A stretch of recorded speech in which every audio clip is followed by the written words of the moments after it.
I'm Frédéric Deschnick. I'm a board member of FIT and happily working for Ralph Lauren since 7 years. And even more happily because I had the chance, immense pleasure, to work for the 7 years with this amazing woman, Buffy Birrittella. She was really the right hand of Ralph for all those 50 years. She's a legend by herself. She's an amazing woman. I remember this immense level of test, but also extremely rigorous. She was tough with us, and we wanted to make the best all the time to make sure that she was happy, and then Ralph as well very happy. There is a lot of Ralph Lauren members here. So we have with us the collection team. Maybe you can stand up, right? We have the Lauren team, I can see. We have the Polo Woman team. We have the Polo Kid team. We have the Purple Label Fabric team. We have Mr. Lauren brother here with us. Jerry, please. We have the Purple Label shirt team with us. Carter, Carter is writing all the speech of Ralph. She has an amazing also understanding of the company, and her son is our, advertising campaign photographer since a few seasons now. Yes, he's doing the magic. We have Meryl, she's in charge of the casting for all the shootings for Ralph Lauren, Polo, men, and Polo in general. And we have also hospitality in the room, the Polo Bar. She's behind everything, behind all the success of hospitality, and Maya, the marketing team here as well. So we're extremely happy, extremely proud to say a big love to Buffy. We're missing you, and I'm very happy that, today is your day with the amazing students of FIT. So please, Buffy, come.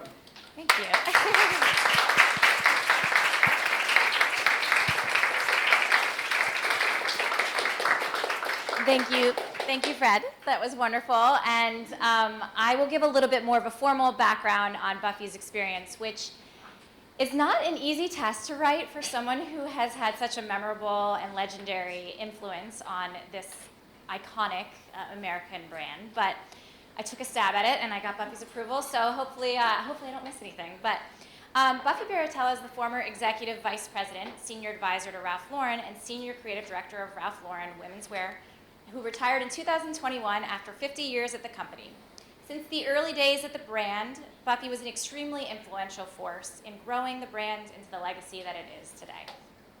Having met Ralph Lauren in 1968 as the fashion editor of the Daily News Record, the men's publication and sister title to Women's Wear Daily, Birrittella became aware of Ralph's talent and unique vision and was an early supporter. She started at Polo as a part-time employee in January 1971 and quickly became a full-time employee several months later. At the time, there were 6 employees at Ralph Lauren. Birrittella began accompanying Lauren on fabric appointments in the United States and Europe and began her journey as Ralph's first creative appointee and assistant, subsequently becoming his right hand and alter ego. She was involved in the launch of women's wear in 1972 and became merchandise director of both men's and women's wear in 1974. She started the brand's first advertising division in 1978 and the launch of the home collection in 1983, and worked on the restoration of the Rhinelander Mansion on 72nd Street in Madison in the company's first flagship store. She later became responsible for all women's collections from Ralph Lauren, Black Label, Blue Label, Rugby, and Collection. Ralph Lauren is quoted of saying of Buffy, "She understood my vision from the start. As one of the early front page stories she wrote shows. Lauren said he first hired her as a writer and publicist, and she became a jack of all trades, always there to guide, direct, and bring so many things to life that I aspire to create." Ralph was also quoted upon Buffy's retirement to say, "Our company is 53 years old, and Buffy has been with me 50 of those years. She's been part of so many of the company's seminal moments in all areas of women's design, in creating retail and hospitality experiences, and through her very special passion for telling our story through our cinematic advertising." Throughout it all, I have felt the unique quality of creativity, care, and loyalty she has brought. She is a woman who stands for something with a voice of quality and taste, a refined talent, and an instinctive intelligence that has always put my vision and our company first. Buffy has stood with me, encouraged and inspired me, and so many others as she has worked with throughout the many paths of her journey. Please join me in welcoming Buffy to the stage.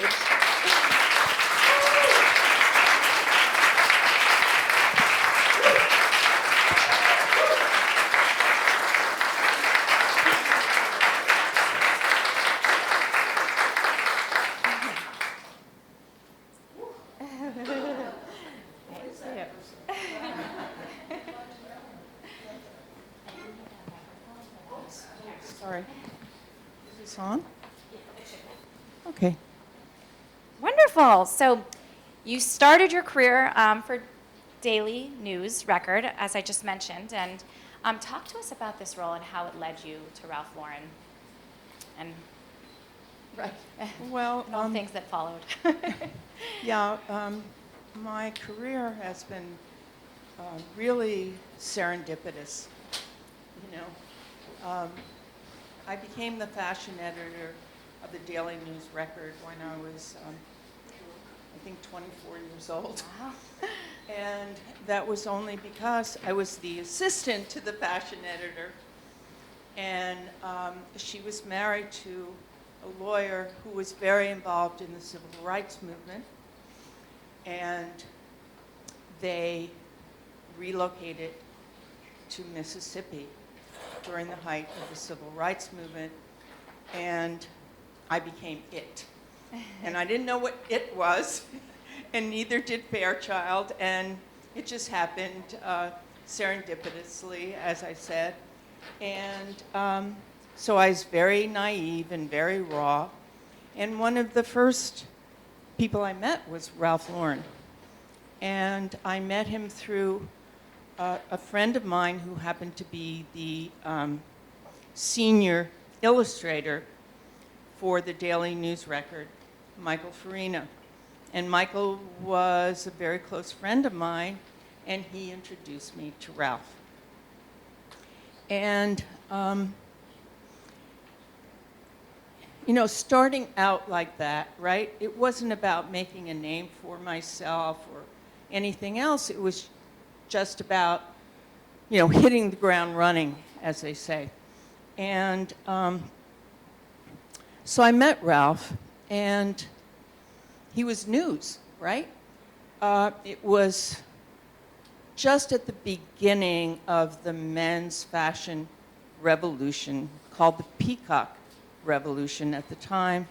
Started at Carnaby Street in London, et cetera, and, you know, with rock bands and all of that. And that wasn't Ralph, but he had something to say. And he had something to say that was unique and powerful and, to my mind, new. And that was my job. My job was to write about what was new, what was happening. And in my mind, Ralph was new and happening. And we developed a relationship that had to do with, I was kind of a sounding board to him even back then when I was at DNR. And he respected my opinion, and I mean, I just thought he was just what was happening in menswear at the time. And so I publicized him a lot. And I have to tell this little story about John Fairchild, who was more interested in women's wear daily than menswear at the time. And he walked by my desk. We were in a newsroom, right? All open desks, et cetera, et cetera. You know, your typical, what you would see on camera newsroom, right? And John Fairchild walks by my desk, and he had just had lunch with Bill Bloss. And he said to me, "Oh, Buffy, I just had lunch with Bill, and you should look up this chap, Ralph Lauren." I said, well, John, or Mr. Fairchild, sorry. I took out my folder because that was the day, right? Folders and printouts, et cetera. And I said, well, Mr. Fairchild, I put him on the cover of DNR 6 times this year. And I also had, I think, 8 spreads on him inside. He said, okay, keep up the good work. Anyway, so that was how Ralph and I started. And Jerry wants to say something? No. Yeah, come here. Hey, we have a seat here. Is this not working? I'm sorry. The microphone is working. You have to speak into it. Sorry, Charles, what? Speak right into it, I think. Oh, I'm sorry. User fault. Got it. Okay, sorry. You That was a interrupted your long-winded flow. convert. You were 10 steps Answer. ahead of your boss at the time. Well, he was ahead of the time. That was the point. Yeah. Yeah. Yeah, that's great. It is looking at, the number of employees that are just in this room, but also, what all of our students know about the company, Ralph Lauren. It is hard to imagine the days when it was a startup and you joining the company with just, 6 employees. How has it changed over the years and how has it stayed the same? Well, it was really always about Ralph's vision, and it was always a family. And of course, as the company gets bigger and bigger, and we, and Ralph certainly, and all the members of the executive in the company have really worked very, very hard in maintaining the first name, the family, the meetings in the hallways, and that sort of dynamic, right? Informal, and one of the things that well, first of all, Ralph had a vision, okay? And he stuck to it. And that vision was about what he wanted as a consumer, right? So it wasn't this marketing plan or whatever business plan. It was just about coming from the heart and the soul of what he wanted and what he wanted for his family. And as his family grew and, homes, et cetera, and that was really what it was about. So it was always personal. It was always personal. And one of the things about Ralph that was really, having said that, right? I'm sorry, I need. Oh, yeah, right. He always wanted to have people around him who weren't yes people. Obviously, they had to be people who, quote unquote, got him, got his vision, got his message, got his dream. But there were also people who could challenge him in a way that was positive and had him think about things in a different way. And so I think that chemistry, that vibe, hopefully, Jerry, you can say, and everyone in this room can say, is still there and vibrant. Yeah. It couldn't be the brand it is today if it didn't have all that. At the time that you retired in 2021, you had your hands in a lot of things, from advertising to design. And how did you balance it all? Well, first of all, there's a lot of people in this room who helped me balance it all. It takes a village. It takes a village. And Ralph has always been the one who said, I couldn't have done it without my team, and I couldn't have done it without my team and the people in this room who, Lisa was my was my chief of staff, who helped me, line things up with with the staff to make sure they were prepared, to make sure they knew what I needed in the meeting, and they were prepared, and all of that. Right, Lisa? Right. Was there any part that you enjoyed the most of your role? Well, the whole thing. It was, starting from the idea of the movie and what the movie was, we were trying to create with the clothes. It always starts with the movie, with Ralph. And then seeing it through all the stages of design and marketing and advertising to not just the pictures, the advertising, marketing, photographs, but seeing it in the stores, seeing it from the beginning to the end, and that was such a creative high, for sure. Yeah, oh, I can imagine that. How about anything that stands out as your least favorite? Meetings, business meetings, meetings with people who don't get it. And that's really, truly not about people who agree, right? Mm-hmm. But it's about, and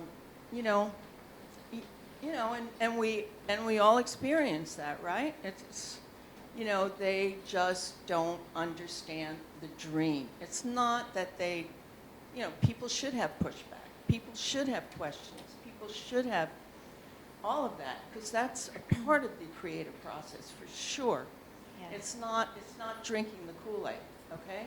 It's not. Yeah. But you have to understand the vision, and so therefore the questions are valid, right? Right. Yeah. That's great. I wonder if you could elaborate a little for the students in the room about the idea of the movie. Because I think as a former Ralph Lauren employee, and then for the Ralph Lauren employees in the room, it's something that you kind of know, it's indoctrinated into you in the first day. Does everyone know Caroline was a former Ralph Lauren employee? Yes. I wanna was. share? No. I worked at Ralph Lauren. I started at ralphlauren.com in the buying side for women's, and then I moved to sales for women's, and I was there almost 8 years. So it was great time, great fun. And there is something about it being a family. And even once you leave, I think you gravitate towards the people who are still there. So. There you go.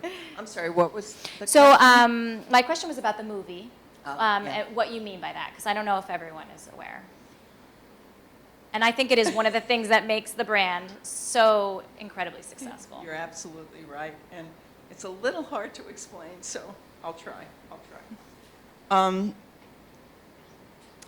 When we start with Ralph on a vision about the next collection, I think you had asked me at some point about talking about how we work on a collection, how we evolve it to the runway, etc.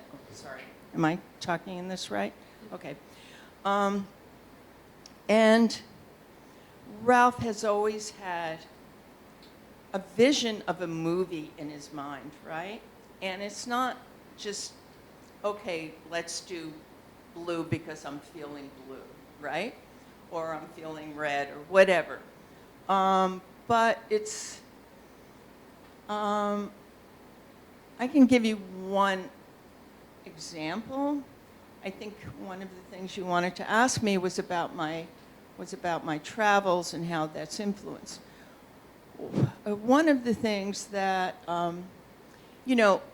as a designer, right, you get inspiration from wherever, art exhibits, people you see on the street that you think look wonderful and cool, a vacation you've had, something your wife or your family is looking for, and it all in Ralph, for Ralph, all these stimuli, if you will, congeal into his vision. And it may not happen at the beginning.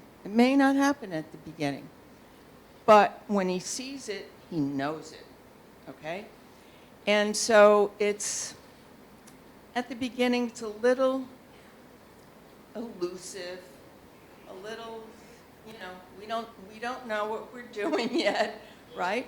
So it's putting, Ralph has a vision, and it's up to us in design and to put different things in front of him that can help him spark and be able to envision and encapsulate what that movie is, right? And the movie is never literal, okay? Never literal. So, we could say, okay, it's about white mischief. There's a code that eventually y'all get, right, as you work together. So it's not literally the movie of white mischief, okay? So it goes back to colonial, or actually post-colonial Africa, and okay, white, and it's a dream. It's nothing to do with what's happening in Africa now. It's not a political statement. It's a dream. It's a dream of what you would like to see that, and it's also a dream based in reality. It's not like out there. I mean, Ralph's always been about, I design clothes for people to wear. It's not about, some ideal vision, although it is idealized to a certain extent, but it's about real clothes for real people to wear. So there's always that balance, that creative tension between the dream and reality, but also to stick to the movie.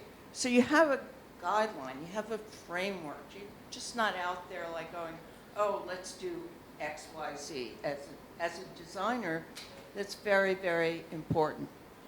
Also, what's important as a designer at Ralph Lauren is there are themes, iconic imagery, etc., that we go back time and again, which is good, but also gives you a framework and a guideline and a perimeter, if you will, boundaries, if you will. But at the same time, you have to make it new. You have to make it new, you have to make it wearable, and you have to make it consistent so when you're looking at it, it's Ralph Lauren. And trust me, that is the hardest thing as a designer to do. Sorry, I went over and over. Well, very beautifully said. There is a famous story of Ralph Lauren talking you into joining the company and hiring you part-time and turning into full-time for 50 years, plus. Can you tell us how that went down? If it really went down like that? Yes, it did. Well, after I left Fairchild, I wanted to continue being a journalist. And I wanted to expand from the confines of fashion, men's fashion, and do more in the field of journalism. So I begged, actually, Ralph to hire me 3 days a week, and I could be his press attaché, because there wasn't anyone, and I had helped him put together his first Coty Awards in terms of a press kit, et cetera, and organizing the fashion show, et cetera. And obviously I knew, and Ralph was just in menswear at the time, and I obviously knew everybody in the men's fashion press. And so I could show them the lines and, put together press kits and all of that. And I said to Ralph, it's amorphous, because I could be there any day of the week. If Vogue wanted to come up or this one wanted to come up, I would be adaptable. But, I needed time to write and to pursue my career. And so Ralph started to depend on me, and I was not dependable. Was the problem? Well, tried to be, but I had had prior engagements before starting at Ralph Lauren, i.e. my boyfriend and I were renting in Jamaica for a week. I had a journalism assignment to go to Israel, to write about the women's movement, et cetera, in Israel for different newspapers, et cetera.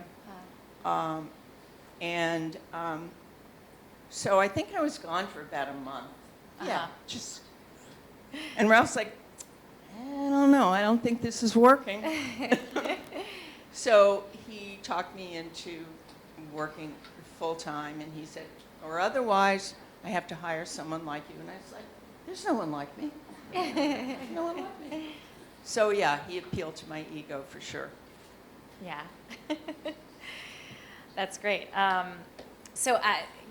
There is a very big show coming up next week for the room, but I'm wondering if you can tell us a little bit about what it's like getting ready for the big collection runway shows, and how much work and execution goes into those. Beautiful. Well, I should probably turn it over to the people who are still making it happen, and they can elaborate on it at any point. Just stand up and elaborate. What about the 100 shows you did? Excuse me, Jared? 100 shows that you did and you worked every minute of it. Yeah, again, it starts with the movie and all of that, and so the team and all of us get together, and we've prepared all the accessories and all of that in line with all of this. We have definitely worked with Ralph on. So we're all in alignment, but it's putting it together, because from what I understand, and I think Michael, you've worked with other other people in the room have as well, but Ralph doesn't. Okay, so you've all probably seen that YSL sketched out every look, or Carl did, or whomever. And that's not how we work, okay? How we worked, and still work, I think, is that, okay, so what are the pants, what are the shirts, what are the dresses, what are this? And they're okay, what are the silhouettes that we think are important? What are the proportions? What are the colors? What are the fabrics? And it's not about, designing into a specific look. Maybe one or two, sure. But, so it all comes together when we do looks. And there's a room full of racks and racks and racks of clothes, and tables full of accessories, right? And they're all in line with the movie and in the silhouettes, et cetera, that we think are current and important, et cetera. And then we start putting it all together, and it's it's a challenge, and it's fun, and it's wonderful. It really is. We all work together as a team, and late nights and all of that, and it's good. It's good. Well, as Jerry said, you participated in about. And for many years, we were doing that. The room on the 37th Street, remember? Yes. Yeah, so. Oh. Yeah, the small room on 7th Avenue. I know what room you're talking about. Yeah. I think a third the size of this room, or a quarter. Tiny. I mean, with, I don't know, how many racks would you say? I can't even, you can't even walk or breathe. It's quite overwhelming, but it's a moment of really all of us getting together and making it happen. Yeah. Right? Yeah, that's great. well, I was saying, Jerry said there was 100 shows you participated in. You know, I just want to add, Some good math. Buffy's spoke, I didn't mean, I'm not, but Buffy spoke about the dream, you know, and every show we do is part of Ralph's dream. You have to have the dream first, and that creates the theme of the moment. Yeah. So Buffy was the movie, and all I can tell you is I used to go to movies with Ralph when I was 15. You know where you got the bug. That's where Yeah. I just want to add that. Yeah. Buffy is much younger than I am, so that I can tell you that the movies, most were black and white at the time. But that's where Ralph's dreams started to occur. Movie stars that became idols. Yeah. Yeah. I wanted to ask the heroine. You know, we say that a lot about heroines. Is heroines? Well, you can talk about that a little bit. Heroines. Heroines. Heroin. Heroines. Oh, heroines, yes. Well, that's also, yeah, yeah, you know, but again, it's Ralph's vision of that heroine, right? So, you know, it could be Beryl Markham, it could be Isaac Dinesen. If we were doing a safari, you know, we would do the research and look at, you know, what they wore then, not to copy it for sure, but to be inspired by it, right? It was always about being inspired by heroines, as Fred just said. And gosh, I can't remember all the heroines. I wasn't one of them, just so you know. Well, I'm in women's chair. Y'all want to talk about men's? Maya, you want to say something? Just to riff off of that, I think what she's talking about with the heroines is Ralph kind of loved this independent spirit of a woman coming down the runway, and these archetypes of women, and bringing forward fashion from a men's designer and bringing menswear to women. So like the first Charlie girl, which was this, you know, her fragrance, putting her in a tuxedo and walking in. So when we talk about the heroines, whether it was like a pixie or whether it was, you know, someone in a safari sensibility. They were all more romantic or rock and roll thoroughbred, like the Mick Jagger girl. A lot of times, even the women were kind of based on a more androgynous spirit sometimes, and then a really romantic spirit sometimes. So you always had this push-pull and dichotomy of masculine and feminine within the fashion of the characters too. But definitely the characters would be kind of fleshing out an idea for a collection that embodied that had that spirit. Well said, Maya. And I think Maya hit on something very, very important there, is Ralph's vision when he started in women's wear was menswear for women. And it wasn't just about the look of menswear. It was about the make and the quality of menswear. The fabrics, it didn't exist. It did not exist. I mean, you think it did, but it didn't. Trust me. Because his vision was to do, you know, the same, you know, Savile Row type of tailoring, the same gorgeous fabrics, whether they be flannels or Harris tweeds or, you know, things that are not, that are anathema right now. You know, we wouldn't do Harris tweeds. But back then, it was about the authenticity of menswear for women, right? Made in the same factories. Ralph bought a shirt, a menswear shirt factory, and a men's clothing factory, in fact. So at the beginning, when we certainly didn't have the wherewithal to buy factories, but anyway, we did because that was very, very important to Ralph's vision. It wasn't just the look of menswear for women. It was about the quality and the authenticity. And and the workmanship and, you know, the tailoring. And, you know, his vision was to have for women a custom-tailored Savile Row menswear look for women, period.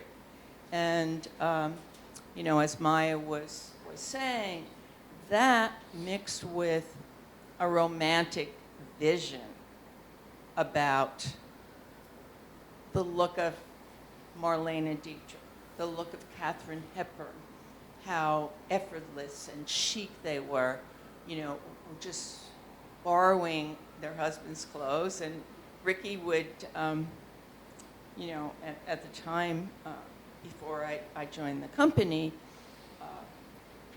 you know, would buy little boys or vintage jackets in thrift shops, etc. And you know, that was the dream. That was the vision. Thank you, Maya. I'm hi, I'm Carter, and Buffy and I are sisters. That's gonna sound Okay, so wait. So Maya has worked with me for 30 plus years, and Carter has worked for me 35 and 34. Yeah, There you go. so and we're still going strong. These are my sisters. That's amazing. No, it's just really amazing to be here with all of you because, you know, we forget. I was sitting down in the lobby watching all of these young people and thinking, my gosh, how amazing to be at FIT, to be studying, you know, your passion. I studied English, so did Buffy. I mean, how did I end up in fashion? That's a whole other story how we got there. But one of the things that I worked in advertising for like 17 years at Ralph Lauren. And one of the things that I was always so struck by was, first of all, I worked with Ralph on the 40th anniversary book, and we had a chapter called Heroines, and Fred, you mentioned the heroines. And Ralph would look at this wall of his heroines, and some of them were wearing folk art sweaters, and some of them were wearing beaded gowns, and some of them were wearing men's suits. But they were all timeless. They had no age. He would look at a look that he did in 1970 and a look that he did in 2007, and you would never know because they were timeless. And the other thing that I always loved is Ralph's ability. We would all be in a room together working on looks. And no one can put a look together on men or women like Ralph. And what he always does is a way to create some kind of contradiction. You know, we talk about seeing a beautiful, like Naomi, there's a beautiful picture of her in a beaded gown, and he threw an old weathered safari jacket on top of it, or a tulle skirt with a motorcycle jacket. There was always something very personal about the styling, something very personal, as Buffy said, from the heart. But there was always this kind of contradiction, something that you didn't expect. And that's what keeps it new and young and yet timeless. And Buffy was, it's amazing, if you go back and look at all of those collections, all of those advertising campaigns, her fingerprints, her blood, sweat, and tears are on all of it. And so Buffy, thank you for all of that leadership and all of that inspiration and for being here. And this is hard to sit here, not just in front of the students, but in front of your peers, you know, and try to explain what's a movie or what's contradiction. It's difficult. So we appreciate your doing that because it means so much.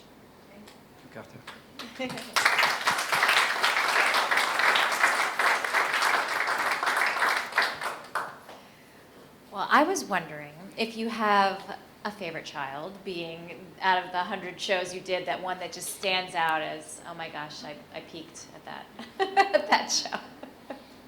I can't. You can't pick Well, one. I know there are many. I mean, the 50th anniversary show in Central Park was just beyond. Yeah. It was a culmination of, you know, everything that Ralph has worked on and I've worked on, you know, for 50 years. But, you know, some of the earlier ones, you know, they weren't like perfect, and we were just kids beginning, right? So, but there was a lot of heart and soul there, and definitely it was very personal, very, very personal, and it was just like, okay, kids, let's put on a fashion show. You know what I mean? But it was from the heart. And, I particularly remember some of the earlier, the Santa Fe collection, the folk art collection. Those were things that were also very close to my heart. Oh my gosh, the first Western wear show, oh my goodness, at the St. Regis with these girls, coming down with fringe jackets and all this stuff that was just like, that was 1978 at the St. Regis Hotel, and we had, it was the introduction of, the first time that Ralph really did Western wear, Santa Fe, all of that, and it was mind-blowing. I mean, that's not me saying that. That was the press saying it, and the people in the audience were blown away. I remember there was Candy Bergen and Woody Allen and Diane Keaton, and all of Ralph's pals, and they were just like hooting and hollering and clapping. And it was an event for sure, and Wow. It was, in my mind, it was revolutionary. And then when we did the Santa Fe collection, Ralph had a Native American woman open the show to a very close friend of Ralph's, Michael Martin Murphy, singing Wildfire. And she happened to be pregnant, and she was gorgeous, and she was Native American, and she was just full on who she was, and yep, there it was. That sounds like a really neat moment. Wondering if you have any advice for the young designers in the room on how to find inspiration and keep finding inspiration over the years. Well, I think it's very important to know who you are, and I didn't know who I was at your age, so. But just surround yourself with things, and you'll find it. You'll find it as you go through books and movies. There are things that speak to you. Find those things that speak to you, and build on that.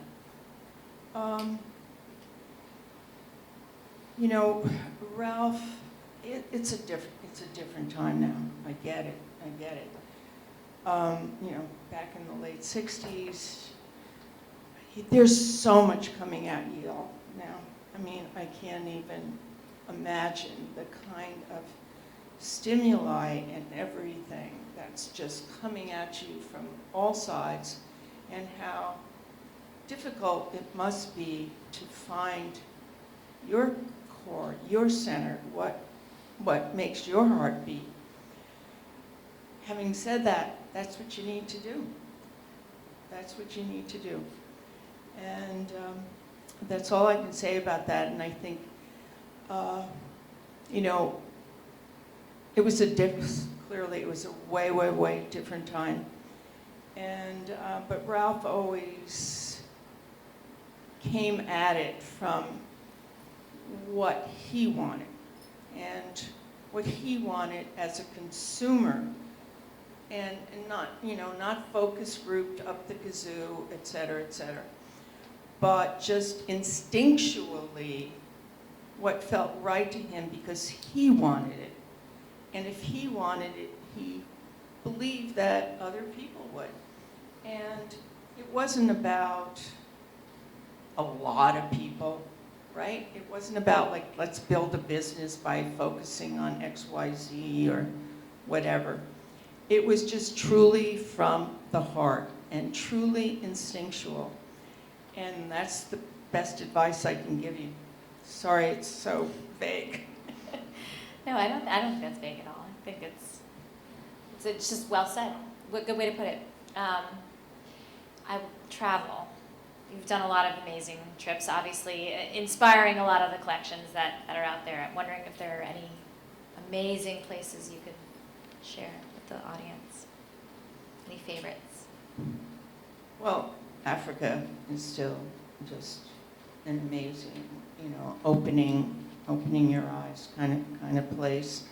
And the rawness, the beauty, the natives, the indigenous culture.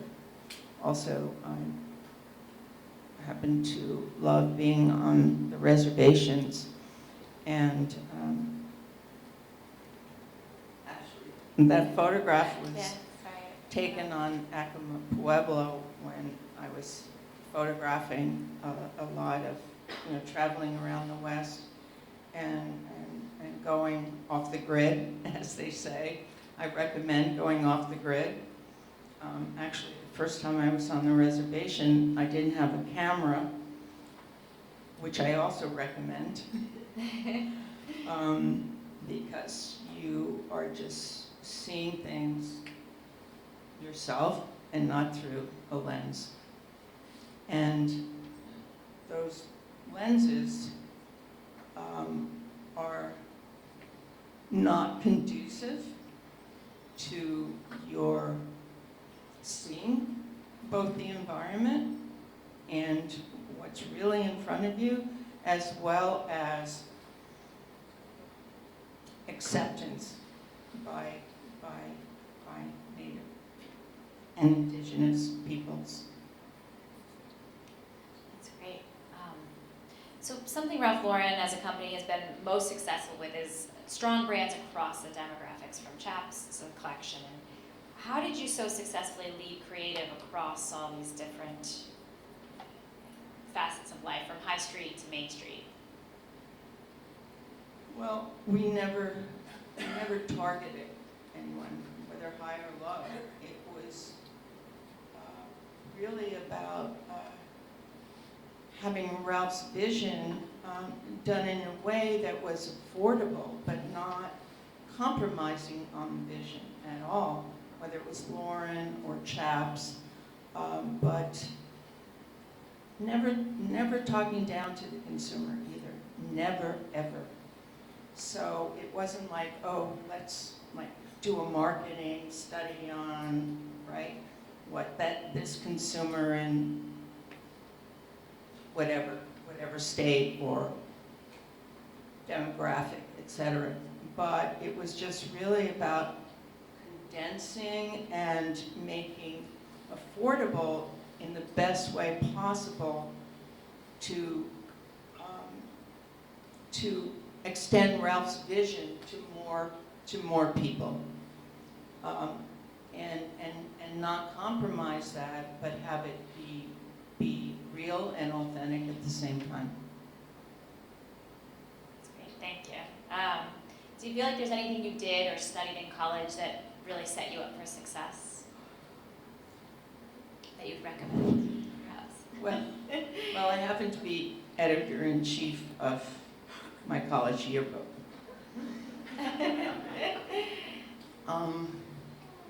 Which was, again, in the late 60s. And I went to an all-girls college that was quite conservative.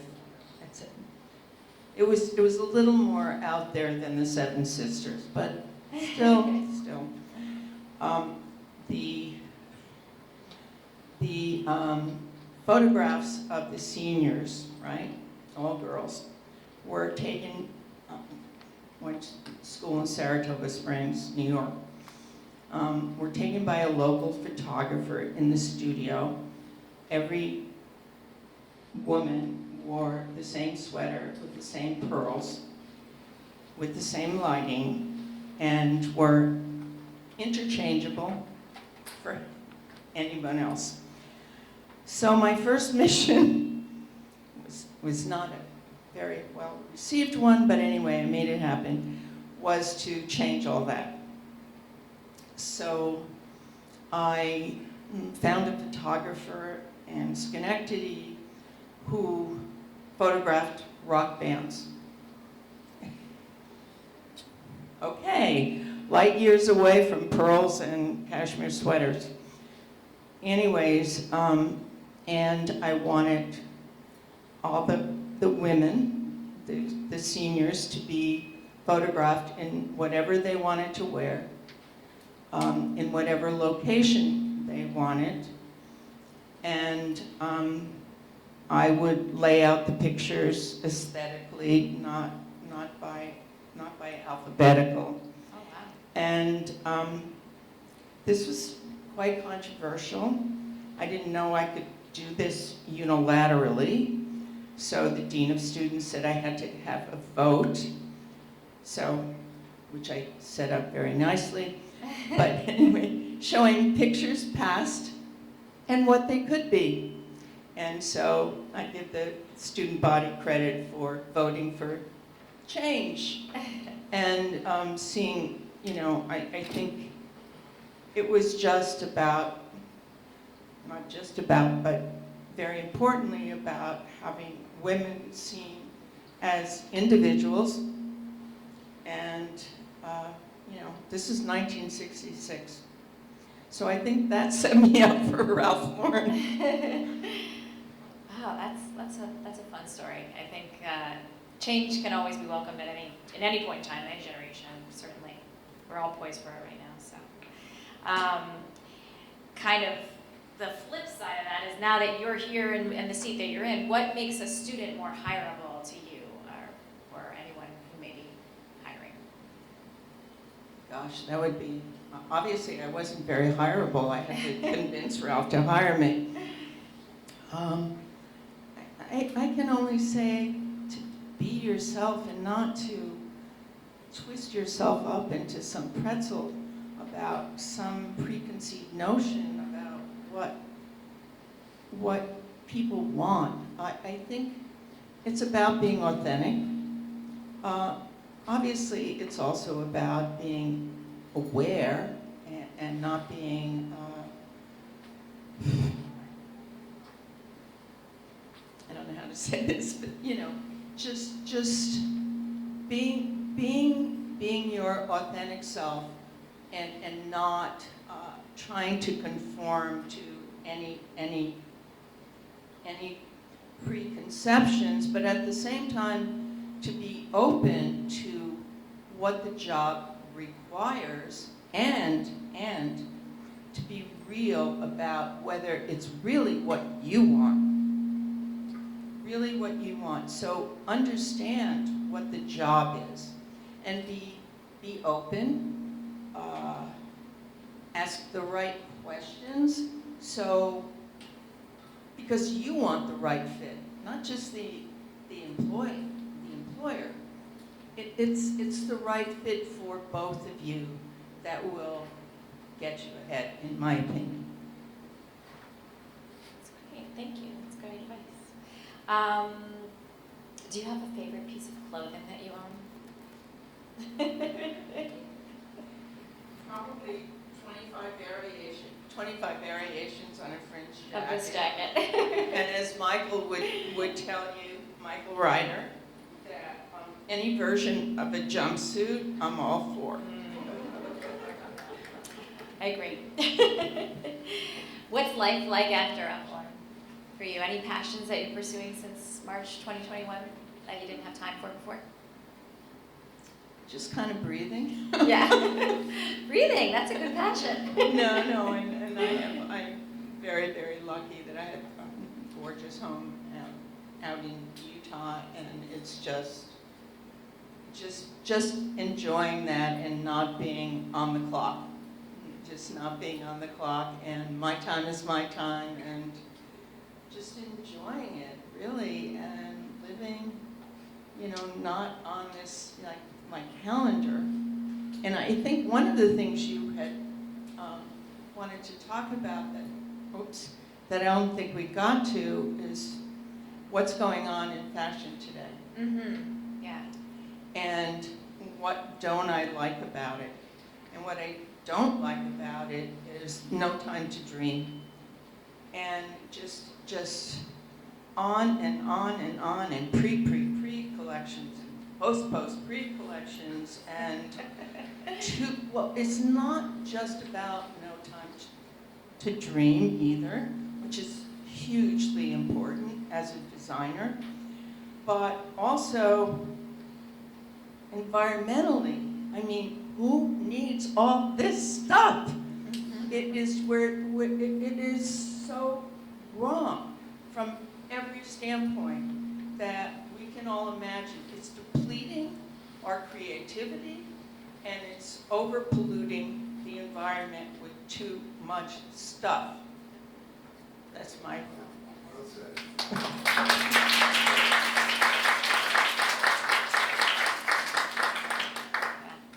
Great. Well, that is an amazing point to turn over to the audience, because I know there's a lot of questions out there that that I want to get to. So, does anyone want to kick off? I'll pass my mic. Hi. Hi, so you said you worked with Ralph Lauren for about 30 to 50 years, and it's been gradually and consistently successful, and you've clearly had a big role in that. What would you say your secret is to the constant success and always having a successful collection and always knowing what's going to come next and what's going to work? No, that's a very good question, and we ask that of ourselves every day.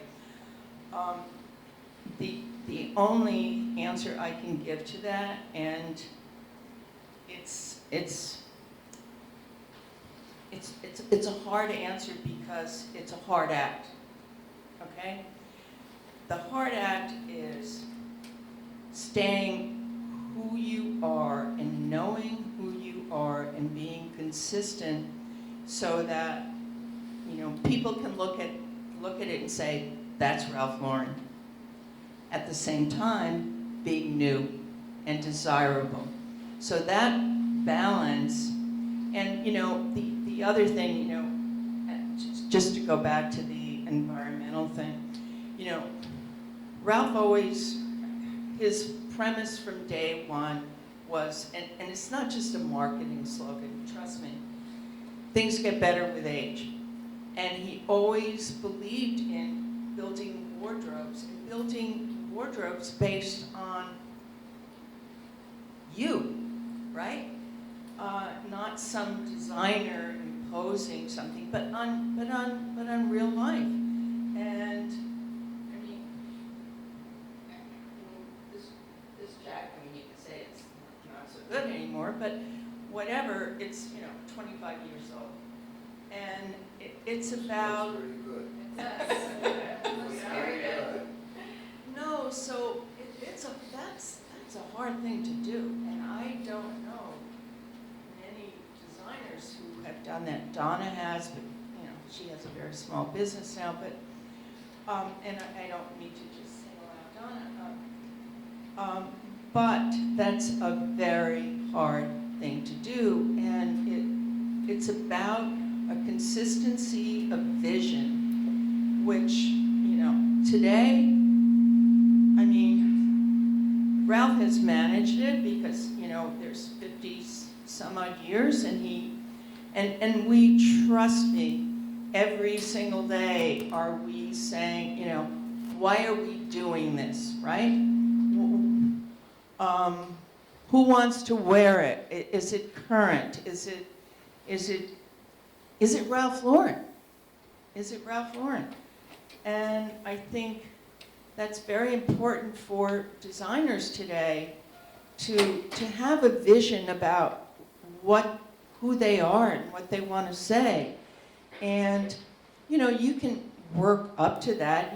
You're not going to know necessarily maybe from the get-go you will, but I think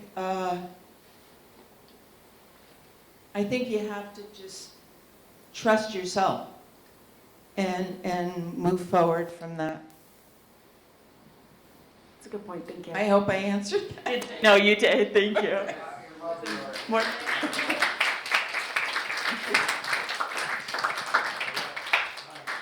Who else has a question? Hello.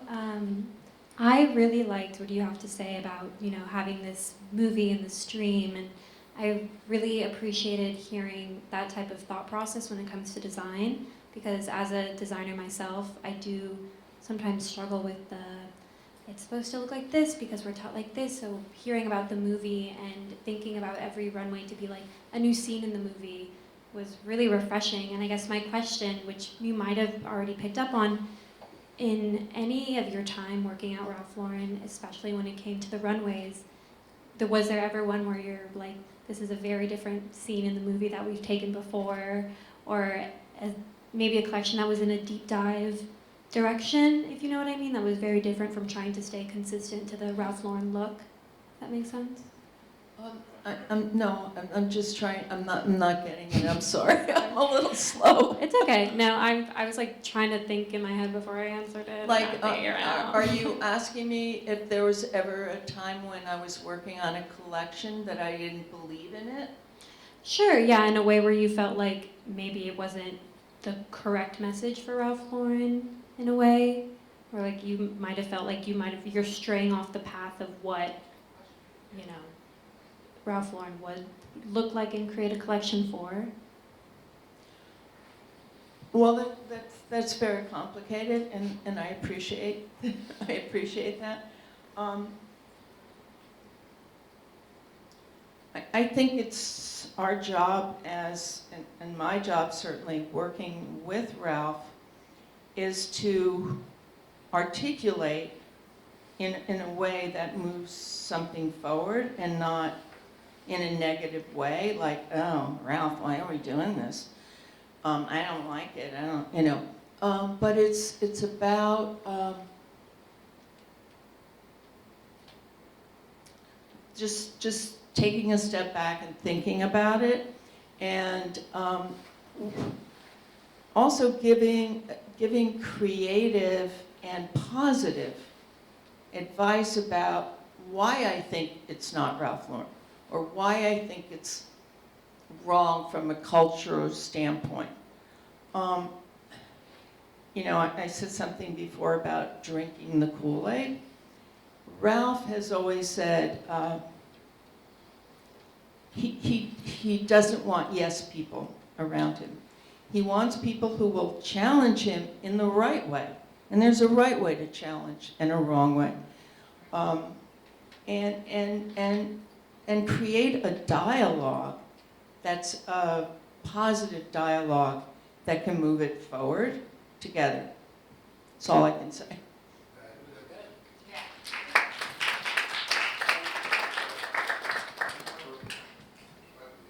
I think it's on.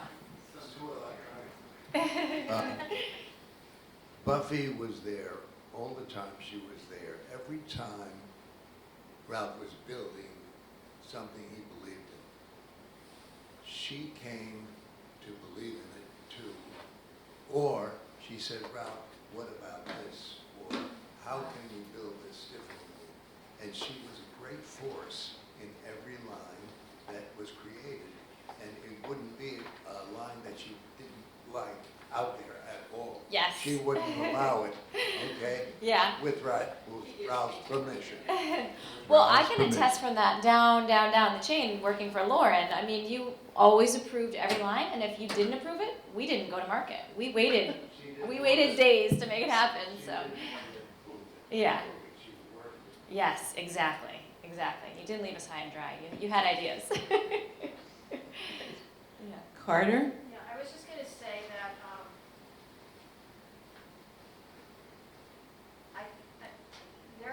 there was one time I remember, and we were all committed to a vision for a collection. And I think a lot of people remember this. And Ralph went away maybe for a few weeks for a break or a couple of weeks for a holiday. And he came back and he said, I don't think this is right. I think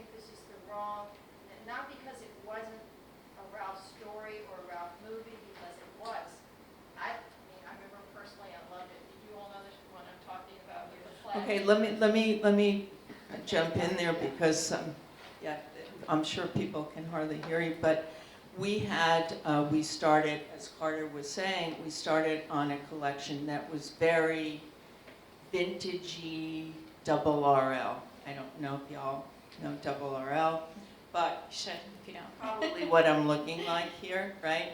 It was very vintage, little rock and roll, little Western, but very, very vintage, right?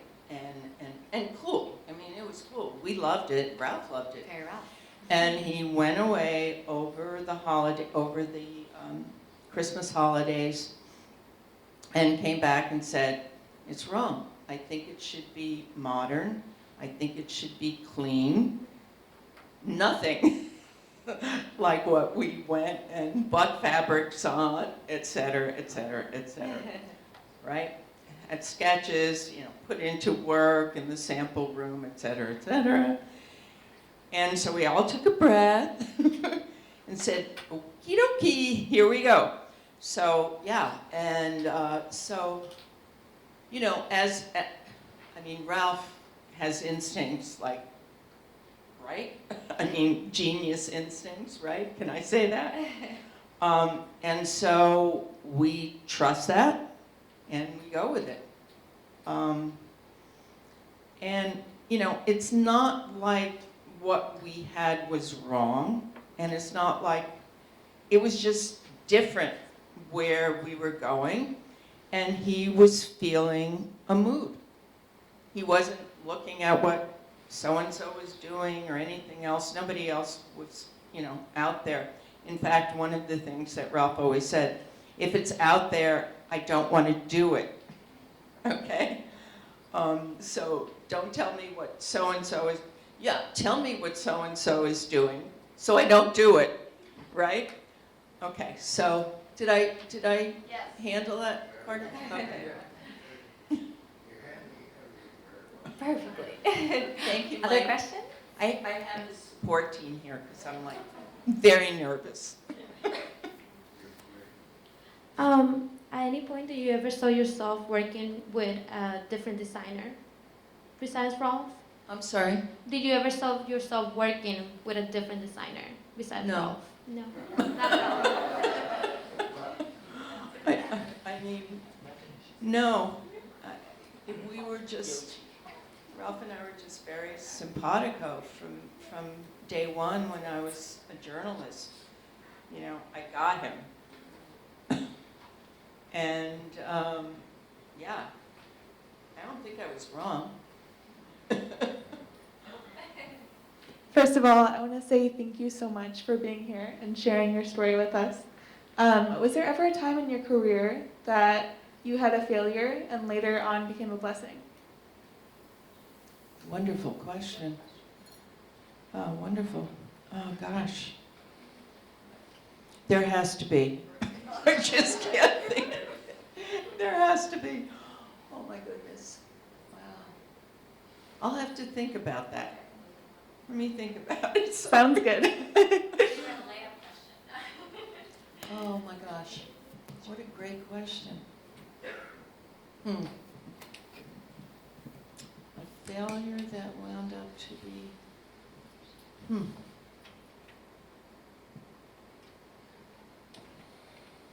Well, I guess you could say leaving Fairchild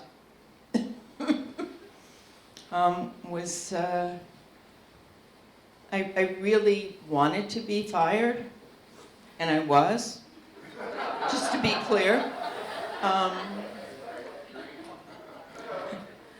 I wanted to be fired because I really needed to move on. And Fairchild had just sold to Capital Cities Broadcasting. And I was being muzzled. And I couldn't, I was taught under John Fairchild and Jim Brady, my editor, that, you should have an opinion. You're covering a fashion show, you should have an opinion. What you liked, what you didn't, you know, be fair, etc. But that's your job. I mean, you're a critic. I mean, right? Okay, so I was not allowed to have an opinion anymore. I was like, ooh, well, that ain't happening. Right? So, so the copy desk, so I would write my more opinionated pieces, as it were, on the weekend, because the copy desk was only there to look at me for English and grammar, etc., but not to muzzle me, right? So this was not going well with management, and but I wanted to be fired because I needed the severance package. Truth be told. And so I was, and I was devastated. How could you fire me? Anyway, yeah, so that turned out good. Hi, I have two questions for you actually. So my first question would be, what are things that have personally kept you, oh right here, Oh, sorry. right. I'm sorry. So my first question is, what are things that have personally kept you motivated throughout the years in order for you to keep the brand's vision alive? And now that you're retired, do you feel like you're missing something, or like is something a part of you missing? Well, I'm sure about the latter, but let me go back to the first part of your question. I was always stimulated by the fact of being in both design and advertising. So the challenge, right, of not just designing and working with a fabulous team who, you know, helped me, not just helped me, did a lot of it, but to see it all the way through was always the most, not just the most fun, but the most rewarding from a personal standpoint. So that never waned. That never waned because it was always new, right? A new photographer, a new location, a new movie, or if it's the same movie, hypothetically, it's how to make it new. Not just the clothes, but visually how to make it new. The models, being involved in all of that, and making sure that Ralph's vision is carried all the way through to the end, and that was fantastic for me. I mean, that was the dream, and that was what I loved about the whole thing, not just being in one isolated portion of seeing the dream all the way through, right? So I think now is, as we all have, is to find other means of stimulation and creativity. And for me right now, it's exploring other aspects of myself, not just my homes, etc., but how to experience that same level, may not be the same level, but a different level of creative expression. So that's my path now.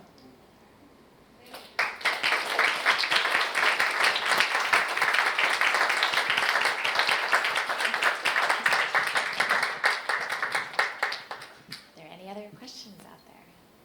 Yeah, lots more. Actually, before I walk over. Oh, no, So the question that I have, I wanted to ask you, what specifically from your, right here. Oh, What specifically from your entry-level position, like the first position that you had at Ralph, did you learn that like bumps you to the next step up? like within the company? Like what skills did you learn, would you say, that like actually catered to like your progression throughout the company starting out? Well, as we said, once I became a full-time employee in April of 1971, I was Ralph's first creative assistant, okay? The other people in the company were either in production or sales, okay? So it was all-encompassing in terms of my learning curve.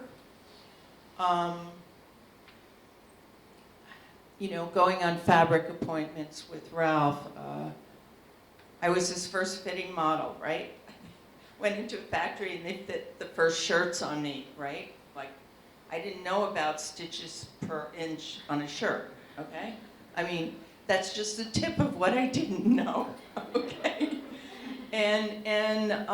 So every day was a learning experience, and it wasn't ever about, oh, how am I going to get, you know, more and more, or grow, or get more money, or have a different title, or anything like that. It was about really being involved in the whole creative process, and being Ralph's right hand, if you will, and just day to day, just working on creating the dream. Sal Cesarani. Sal, you are here. Sal teaches here, y'all, and he was with me in the early days. Sal, was it 1972 or 3? First of all, I wanted to say thank you, but I wanted to the students. I mean, sorry. Sal, you want? No, I'm good. I think I can speak as loud as I possibly can, because I do that. Okay.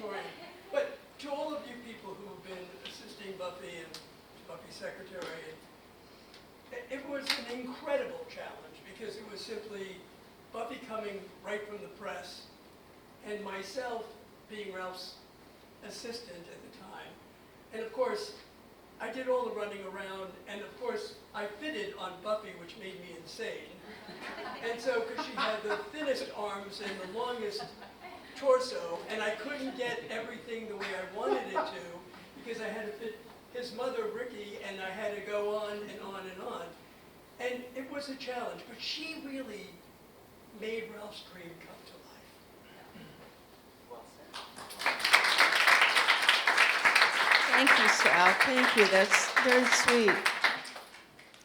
Yeah, we were like joined at the hip back then, for sure. It was. I had a shelf in her office, and I had to create and produce through people I worked with when I graduated here. And they had factories in Brooklyn, and I had to go and make the clothes. I mean, the shirts, and you're right. Ralph would take an item, a jacket, safari jacket, and put it on an evening dress. And he always created his own images. And we weren't, you know, okay.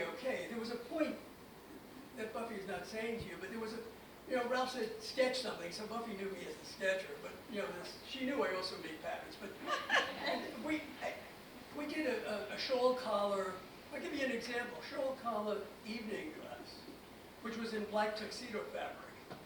And then, you know, we would be driving in his car, and he'd say to me, what else you got as a thought process, you know? And I'd say, well, why don't we take the best of a tuxedo and give it a skirt and create this backless dress? Well, you sure? Yeah. And until he saw it sketched, he fell in love with it. So, I mean, but honestly, Buffy hyped the thinking process. I mean, she would also make me crazy, because she'd come up and say, well, what about that, Ralph? And he'd say, uh-oh, what about that, Sal? I'd say, what about that? No, I didn't know what to do all the sketches. I mean, there was only 6 of us, right, Ralph? 6. But we had this undying loyalty. I mean, it was like, you know, we wanted this dream to come true, because we all worked within the dream cycle. It was wonderful, it was challenging, and I'm happy for success.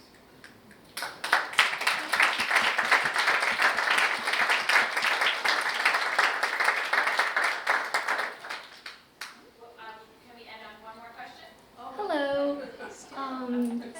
mentioned earlier that you were one of the few employees to help kickstart Ralph Lauren to like success today. And I just wanted to point out that from just sitting here and listening to you guys talk, you guys seem to have such like a special and unique dynamic with one another. And so I'm curious if you have any advice for like the emerging fashion designers in the room on how to build a successful team in terms of like morals, ethics, and to help like bring out what your company stands for throughout the team. Gosh, I don't know. Well, no. She's really asking about the team, if I'm not, right? Yeah, How you like, build a team. I don't know. I just know. Sometimes I don't. Sometimes I get it wrong, and sometimes Ralph gets it wrong. But Maya, you wanna? Yeah, and I think this speaks to your question too. I think what was so unique and incredible about Buffy was the amount of trust that she and Ralph had with each other, and that they imparted on us. So it was about mentorship. I mean, she's been an incredible mentor to me, and as a woman entering into the fashion industry, she was a pioneer and she was a legend when I started, and that was 100 years ago. And she's an incredible supporter of other women in the industry and other creative voices. So when she talked about going off and doing that trip and being true to your heart, I think when you come like that to someone like Buffy, to someone like Ralph, and making sure that you're surrounded by people who build you and believe in you and vice versa, then you grow. You know, and I think this team, you know, for the most part, you know, the company's grown to 24,000, but for the most part, this team upholds each other and lifts each other, and we bounce ideas off, and that was very fostered. It's always been fostered by Ralph and by Buffy. Yeah, I think. I mean, there are people in this room. I'm looking at Toby over there. I'm going to embarrass him.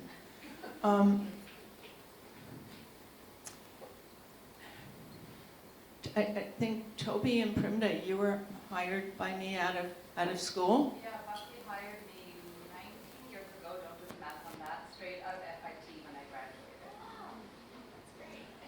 Right, and so Primda was our intern for about a year on different brands, and then I just knew about her. And she had to be there full time, and she's flourished. And how long has it been, Primda? Don't even say, 19 right? years. 19 years. Oh my God, she still looks 20. Oh my goodness. Okay, and then Toby is the same. You know, these are people who are so passionate about the brand. I'm going to tell Toby. Can I tell this story? It's okay. Okay. All right. So, you know, there comes a point, and it was some of the hardest times at Ralph Lauren. I think you asked about some of the hard times.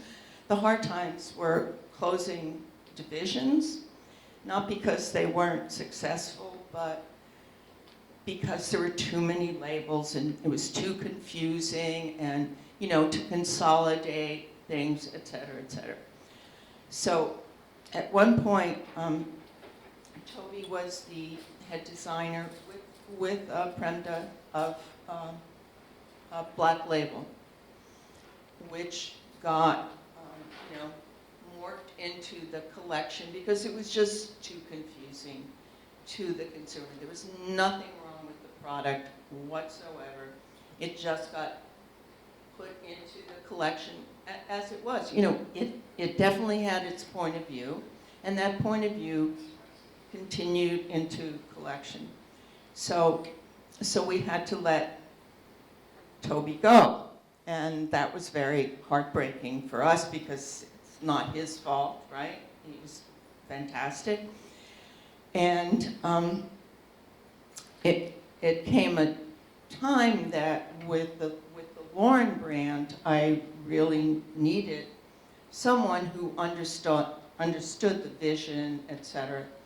And Toby was the first one that came to mind. And because of his love and passion for all things Ralph Lauren. And when I called him to come back to be head designer for Lauren, he said that he had just been offered another position, a very good design position at another company, but he couldn't accept it because he knew his only place in the world was at Ralph Lauren.